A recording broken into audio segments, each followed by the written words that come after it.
Hidden in plain sight amidst the famous historic landscape of Athens, the Nyx Hill hosts a nearly forgotten archaeological mystery, a colossal polygonal wall. While mainstream archaeology typically dates the structure to the classical period of ancient Greece, careful analysis of its sophisticated polygonal construction and earthquake-resistant engineering strongly suggests a much more ancient origin.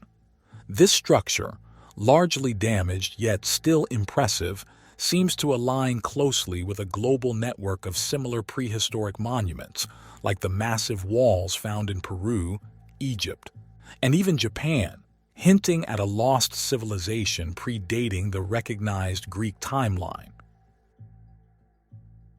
At first glance, the Pnyx is renowned primarily for its connection to Athenian democracy.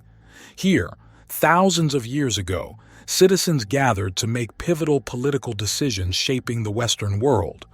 However, the Nyx Hill itself holds an older secret. The remains of the enormous polygonal megawall encircling its perimeter reveal a striking complexity, seemingly at odds with the recognized archaeological timeline.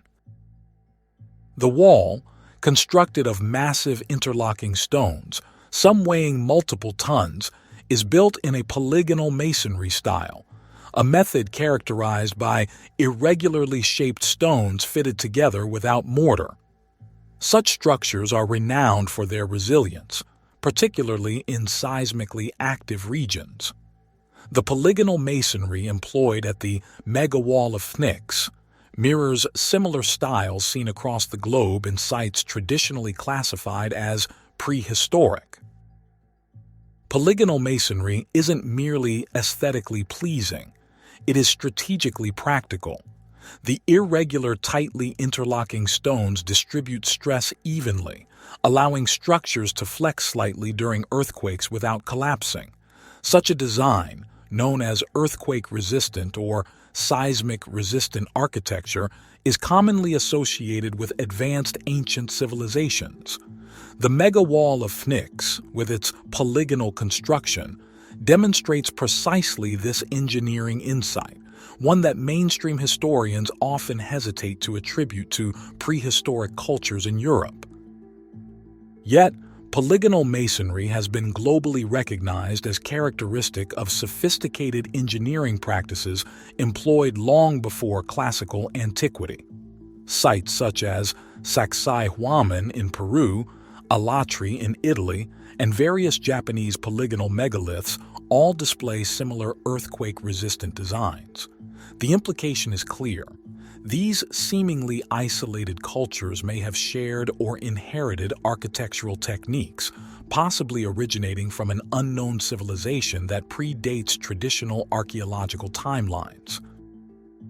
The megawall of Nyx exhibits distinctive characteristics that underline its complexity and advanced engineering. Constructed primarily from dense limestone, known locally as Hymetian marble, the wall originally spanned approximately several hundred meters, forming a substantial perimeter around the Nyx Hill. Although its current height varies due to significant damage and erosion, surviving sections indicate an original height between 5 and 7 meters in places, suggesting that the wall once formed an imposing boundary. The polygonal blocks used in its construction are notably large, typically measuring between 1 and 3 meters in length, with individual stones weighing several tons, and some of the largest estimated to weigh upwards of 10 to 20 tons. The immense size and weight of these stones pose significant logistical mysteries, particularly concerning their transportation and precise placement without mortar. No definitive quarry has yet been conclusively identified in the immediate vicinity, although limestone outcrops in the broader Attica region suggest potential sources several kilometers away.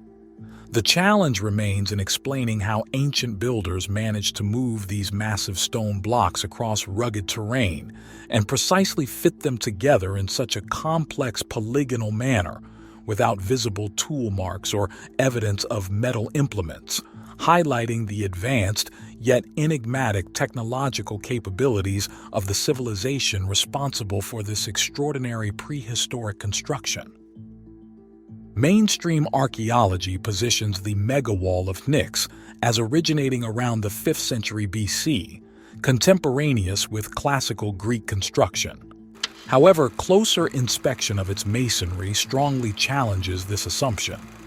Unlike the finely cut rectangular blocks associated with classical Greek architecture, the megawall features the hallmark polygonal irregularities and precision fittings seen typically in prehistoric construction. Furthermore, the erosion and weathering evident on many blocks suggest exposure to natural elements far exceeding 2 millennia. Several stones exhibit deep erosive grooves and fractures consistent with seismic activity and extensive weather exposure, which strongly indicate a considerably older origin. Archaeological excavations around the wall have unearthed scarce direct dating evidence. However, contextual clues and comparative analysis with other polygonal masonry sites suggest the megawall's original construction period is significantly older, perhaps even stretching back into the Neolithic or early Bronze Age. This would place its origins well beyond conventional dates, aligning it chronologically with prehistoric sites worldwide that also share similar architectural methods. Despite the inherent resilience of polygonal masonry, the megawall of Nyx has sustained significant damage. Large sections have collapsed or were dismantled in antiquity and later periods, with stones repurposed into classical and medieval construction projects elsewhere in Athens. The presence of polygonal stones embedded within later Athenian buildings further supports the argument that the wall's construction predates classical Greece by centuries, if not millennia. Historical human interventions such as quarrying, deliberate dismantling, and repurposing of stones further exacerbated this damage, obscuring the wall's original extent and complexity. The partially destroyed state of the megawall paradoxically supports its ancient origin hypothesis, as it illustrates a timeline far more extensive than traditionally assumed. Despite its immense archaeological significance, the megawall of Nyx remains relatively overlooked, receiving minimal scholarly attention compared to more famous Greek sites like the Acropolis of Athens. Limited research, combined with modern urban encroachment and historical quarrying, has left significant portions inaccessible or destroyed. But if the wall belonged to an advanced prehistoric civilization, wouldn't we find more such structures in the region of Greece? Curiously, there are. The megalithic polygonal walls of Crani, located on the island of Kefalonia, Greece, represent one of the most fascinating yet least studied ancient sites in the Mediterranean region. Similar to the better-known Wall of Nyx, the Crani walls display an extraordinary mastery of stone construction, also distinguished by the polygonal style characterized by massive, intricately fitted blocks assembled without the use of mortar. Like the megawall of Nyx, the walls at Crani exhibit characteristics intended specifically for seismic resilience. Each stone block is irregular in shape, yet cut and fitted together with meticulous precision. Some blocks at Crani measure up to 3 meters in length and weigh between 5 to 10 tons, comparable to the immense stones found at the Nyx site. The polygonal masonry technique at Crani mirrors closely the style evident at Nyx and other prominent polygonal wall sites globally. The knowledge required to execute such complex and effective construction suggests an advanced level of engineering expertise seldom attributed to traditional Greek cultures. The dating of the Crani walls, much like those at Nyx, remains contentious. Mainstream archaeology generally associates the site with the classical or archaic Greek periods, roughly between the 7th and 5th centuries BCE. However, Deeper analysis of construction methods and erosion patterns on the stones implies a significantly older origin. Stones at Cranny, heavily weathered and exhibiting substantial geological erosion, suggest prolonged exposure to natural elements over thousands of years. Similar erosion patterns and weathering characteristics are observable on the megawall of Nyx, supporting arguments for both walls being relics of a much more ancient civilization. The Cranny walls are also notable for their current state of partial ruin. Despite their durable polygonal masonry, substantial portions have collapsed or been intentionally dismantled over the millennia, likely due to human activities such as quarrying and reuse in later constructions. Yet, even in this damaged condition, the remnants of Cranny's polygonal walls strongly echo the resilience and complexity seen at Nyx. The degradation at both sites is consistent with prolonged exposure and repeated seismic activity, reinforcing the theory of a prehistoric origin considerably predating the classical Greek era.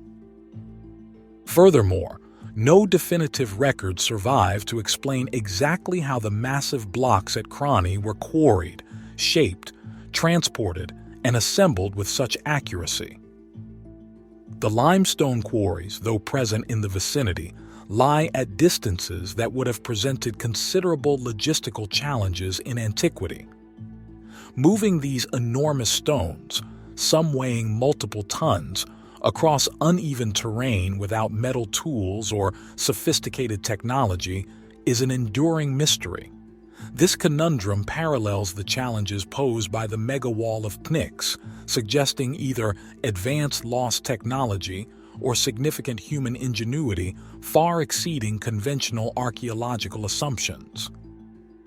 Local legends around Kefalonia speak of an older civilization, perhaps linked to the enigmatic Pelasgians, a people often described in Greek mythology as ancient builders of Cyclopean fortifications long before historical Greece. Such myths resonate strongly with the traditions and stories around the builders of the megawall of Nyx, further supporting the existence of a prehistoric culture equipped with advanced engineering capabilities. Scattered across Greece are little-known pyramid-like structures, such as the Pyramid of Hellinikon near Argolis, which have puzzled researchers for centuries and which, when examined closely, appear to be far older than the classical or Hellenistic periods to which they are often attributed. Built from massive limestone blocks and exhibiting construction methods that seem strikingly crude in some areas, yet oddly advanced in others, these so-called pyramids stand apart from the familiar architectural canon of ancient Greece. Radiocarbon and thermoluminescence tests carried out on some of the stones at Hellinikon have produced controversial results, with some suggesting a construction date as early as the 3rd millennium BCE, well before the rise of classical Greek civilization. Their orientation towards celestial bodies, particularly alignments to solstices and equinoxes, raises the possibility that they were conceived not as tombs or watchtowers as traditionally suggested, but as sacred structures connected to astronomy and ritual. If accepted as prehistoric, these pyramids of Greece would place the region within a global pattern of pyramid-building cultures, linking them conceptually to Egypt, Mesoamerica, and even Southeast Asia. Their resemblance to early megalithic sites, coupled with the mystery of their function, suggests they may have been built by an earlier civilization, the same enigmatic builders who left behind polygonal walls at Nyx, Cranny, and elsewhere in Greece.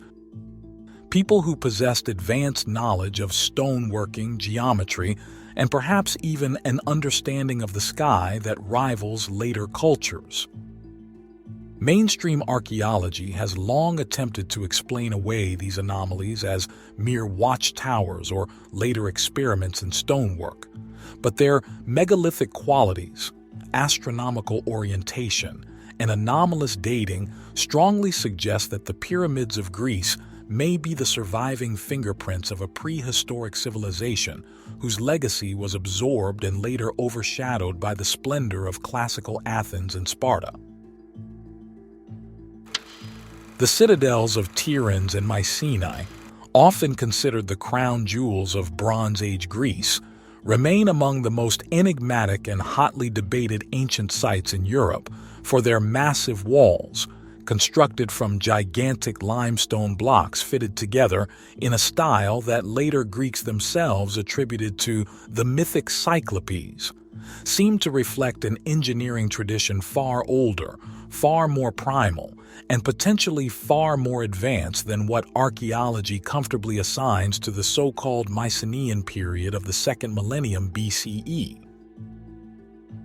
When one walks today beneath the towering remnants of Tyrins, where blocks weighing as much as 50 to 120 tons have been maneuvered into place with uncanny precision, or when one passes beneath the famous Lion Gate of Mycenae, whose lintel stone alone weighs an estimated 120 tons and whose flanking megaliths dwarf the human visitor, it becomes impossible not to ask whether these monuments really were the product of late Bronze Age Greeks armed with primitive levers, ropes, and manpower, or whether, as ancient tradition and the eerie echoes of myth insist, they were the handiwork of a much earlier prehistoric people possessed of knowledge and techniques now long forgotten. The term Cyclopean itself is telling. For the classical Greeks, encountering these colossal walls centuries after they were built, could not imagine mere mortals creating such structures and so attributed them to the Cyclopes, the one-eyed giants of myth who embodied raw superhuman strength, a cultural admission that these walls were already considered impossibly ancient, even in antiquity, relics from a forgotten past. The walls of Tyrins, encircling a citadel roughly 300 meters long and 45 meters wide, still rise in places to over 8 meters, and in their construction we find massive limestone boulders, stacked and locked into place without mortar, their sheer weight alone stabilizing the fortress. Mainstream scholarship insists that such work was achieved in the 14th century BCE, but no clear explanation exists for how Bronze Age technology could have transported and positioned such enormous blocks across uneven terrain without iron tools, cranes, or wheels capable of bearing the loads, and indeed, many engineers quietly admit that the scale of Tyrins would pose daunting challenges even for modern construction equipment, a telling clue that perhaps the dating has been imposed more by the need to fit a tidy chronological narrative than by the actual evidence of the stones themselves.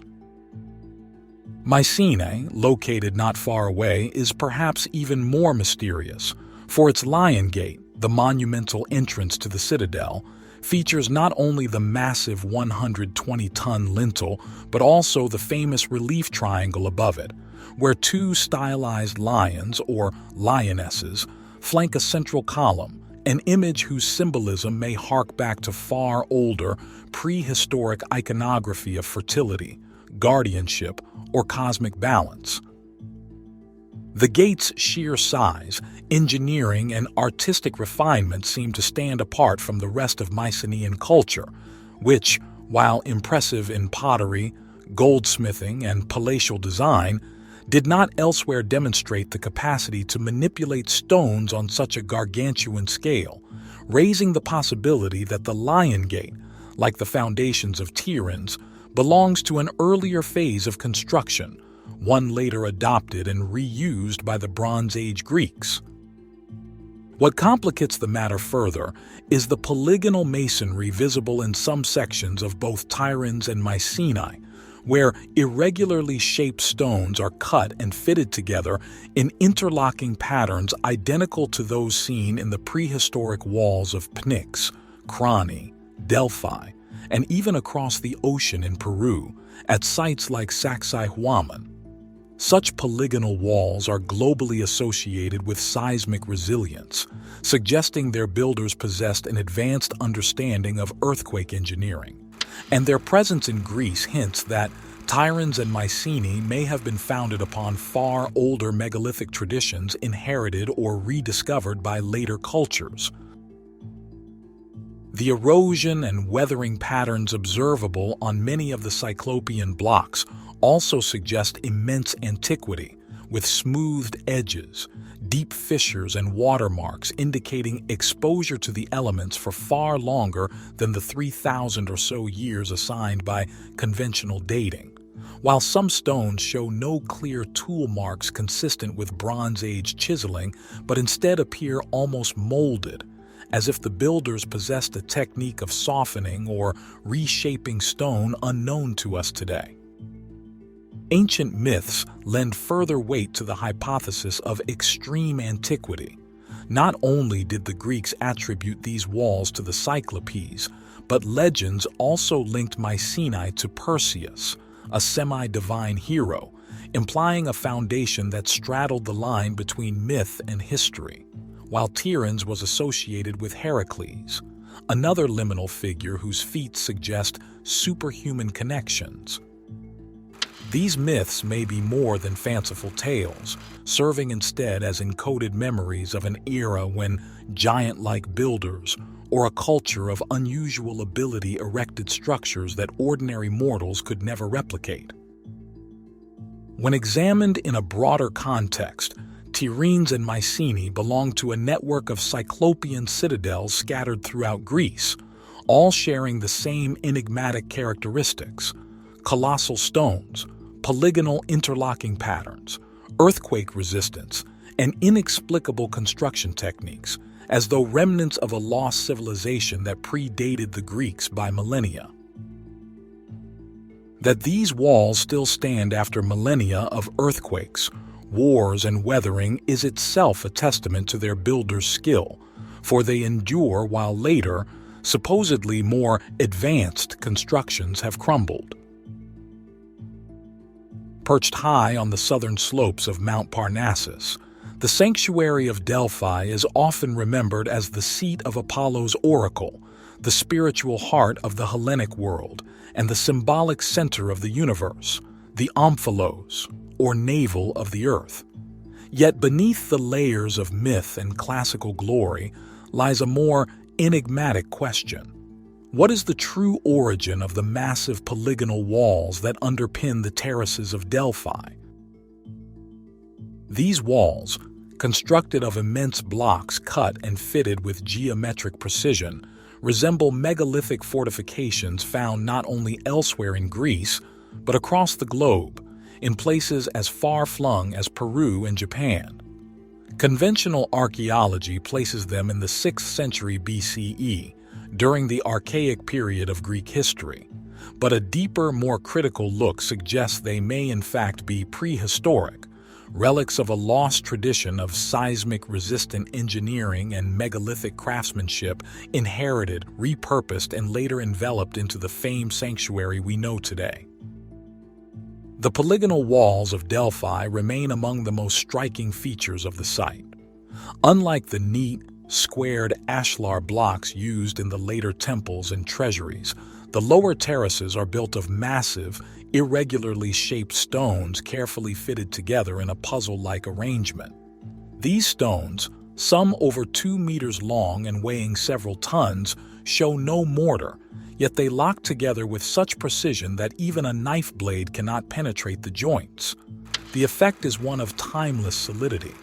Earthquakes, common in this tectonically active region of Greece, have toppled temples and shattered colonnades, but the polygonal walls endure, their jagged lines paradoxically providing greater stability than the straight blocks of later constructions. This masonry style is not uniquely Greek. It appears wherever earthquakes threatened ancient civilizations. In the Andes, at Sacsayhuaman and Ollantaytambo, polygonal walls of similar size and complexity have stood for millennia. In Italy, The walls of Alatri, Norba, and Ferentino display the same irregular fitting. In Turkey, at Hattusa, and in Japan's Asuka region, comparable styles appear again. This global pattern strongly suggests that polygonal masonry was not an accidental invention by isolated peoples, but a deliberate, highly sophisticated engineering solution, one that may have been passed down from a far older, perhaps even prehistoric, cultural tradition. Mainstream archaeologists typically assign the polygonal walls of Delphi to the 6th century BCE, crediting their construction to local Greek masons working during the flourishing of the sanctuary in the Archaic Age. Yet several factors challenge this tidy narrative. First, the style itself is anomalous in the context of archaic Greek architecture.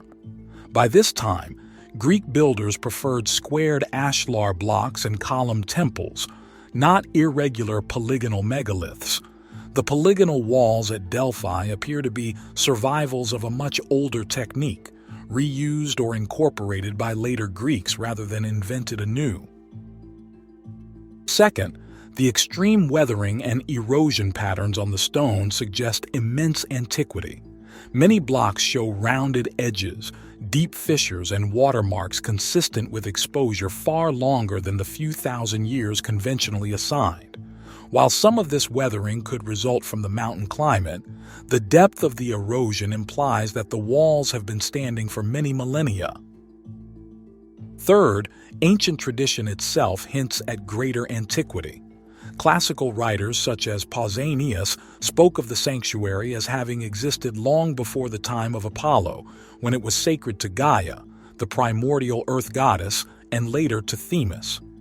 If the sanctuary predated Apollo's cult, then its earliest structures, including its foundations and terraces, may belong to a much older stratum of history, possibly reaching back into prehistory. The polygonal walls, therefore, may not be archaic at all but remnants of this proto-Delphic era, when megalithic construction was more common. The stones of Delphi's polygonal walls are primarily limestone quarried from the slopes of Parnassus. But questions linger. How were these massive blocks extracted, transported, and fitted with such precision using the tools available in 6th century BCE Greece? The absence of visible tool marks consistent with iron chisels is striking. Some stones appear almost molded into shape, their edges softened as though worked by an unknown technique.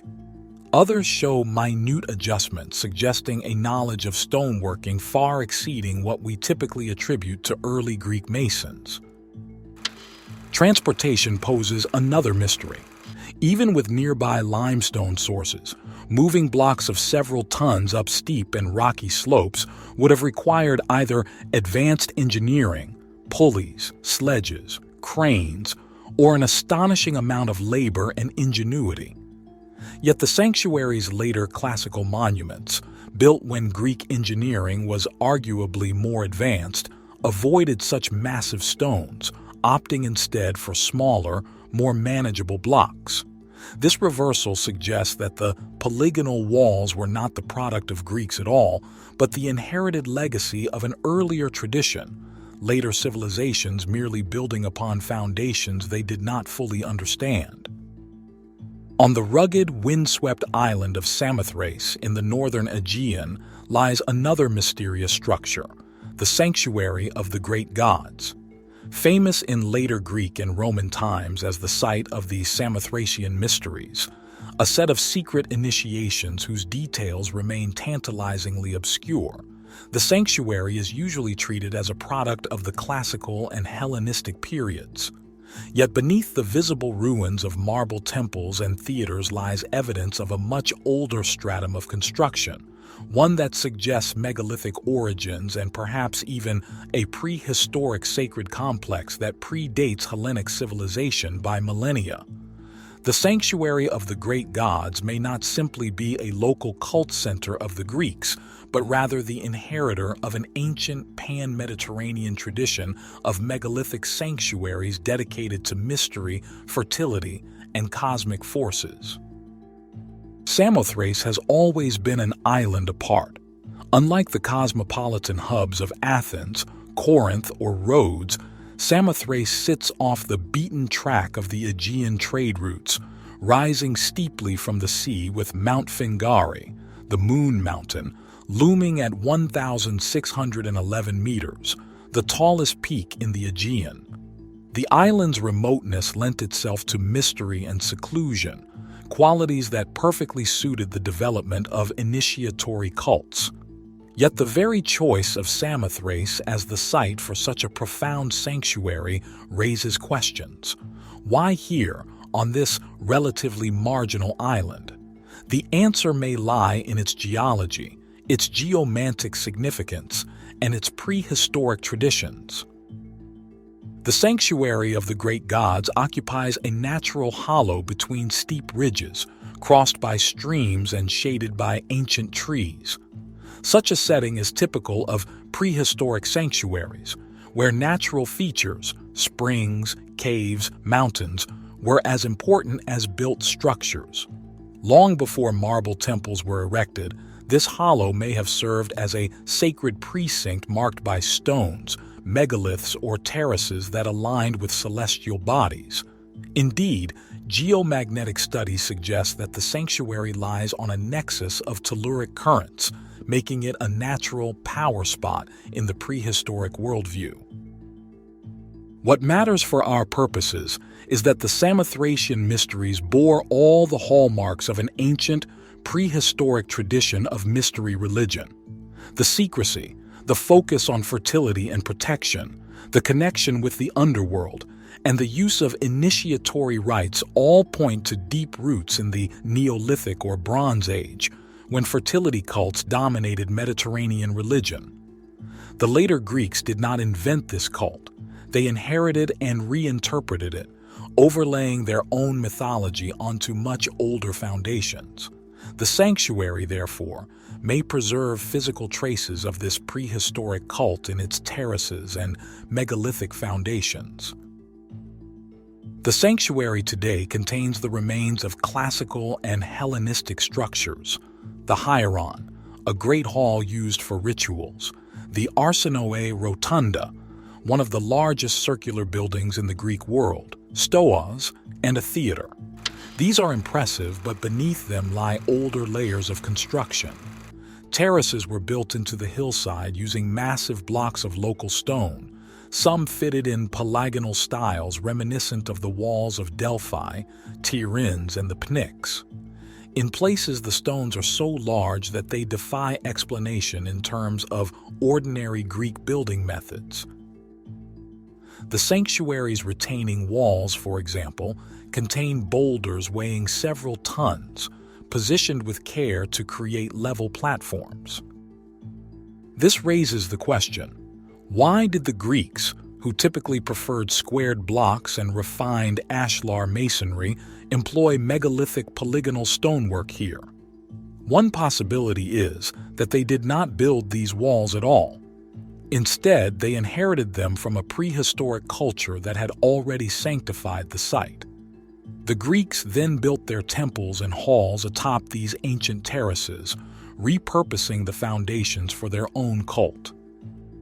If so, the sanctuary of the great gods is not purely a Greek creation, but a palimpsest of prehistoric megalithic construction, later cloaked in classical marble.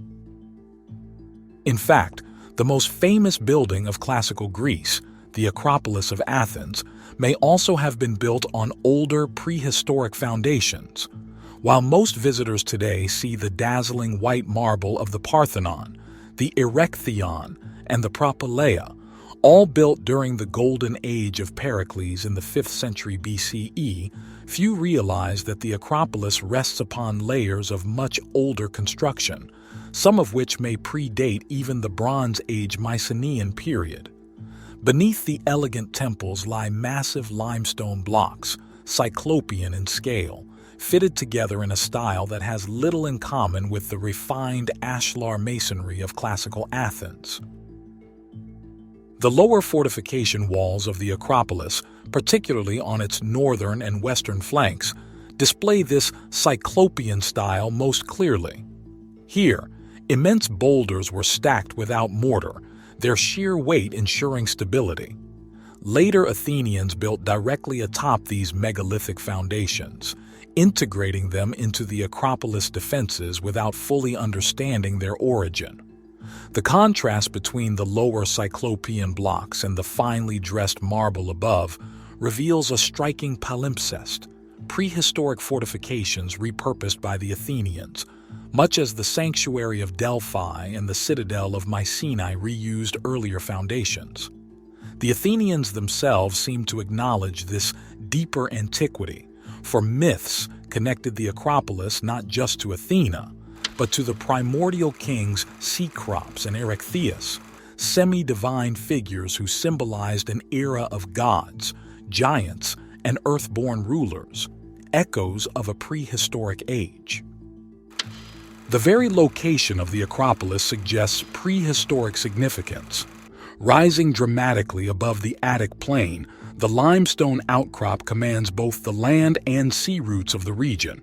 Such sites, isolated, elevated, and naturally defensible, were favored by Neolithic and Bronze Age peoples for sanctuaries and settlements alike.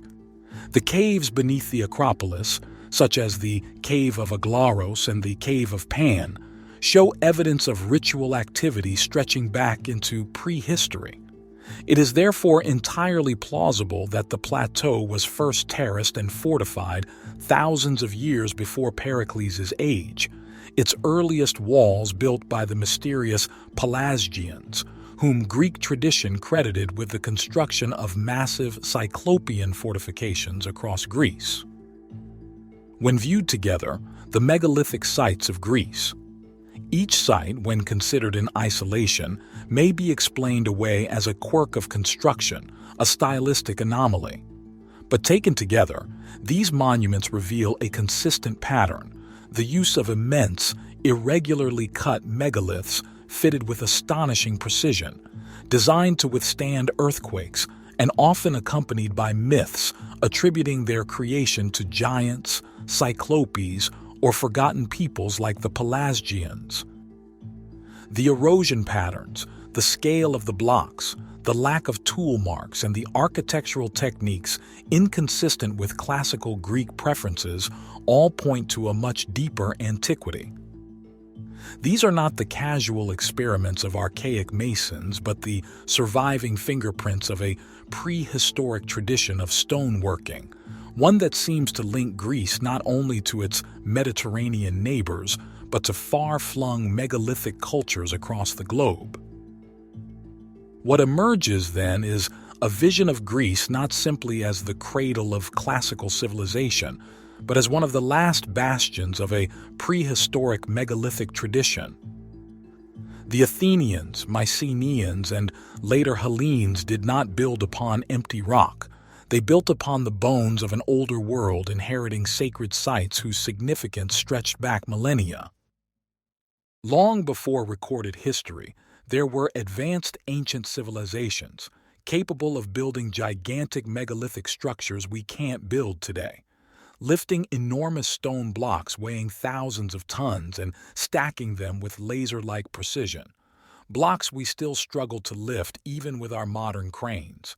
They crafted mathematically precise, flawless monuments from the hardest stone on Earth, leaving us to wonder who these builders were and how they accomplished the impossible. Were they merely primitive societies, or were they masters of a forgotten technology lost to the sands of time? Uncover the evidence of an ancient, global, and technologically sophisticated civilization that once ruled over our planet, constructing gigantic sites the ruins of which are still standing, before a cataclysmic event erased it from memory. Access our eBook, Prehistoric Megastructures, a nearly 500-page volume packed with images and in-depth analysis of some of the most astonishing and unexplained ancient structures ever discovered, monuments that were clearly built with advanced technology from a time long forgotten. There's a limited discount on the eBook, so make sure to get yours before it's too late.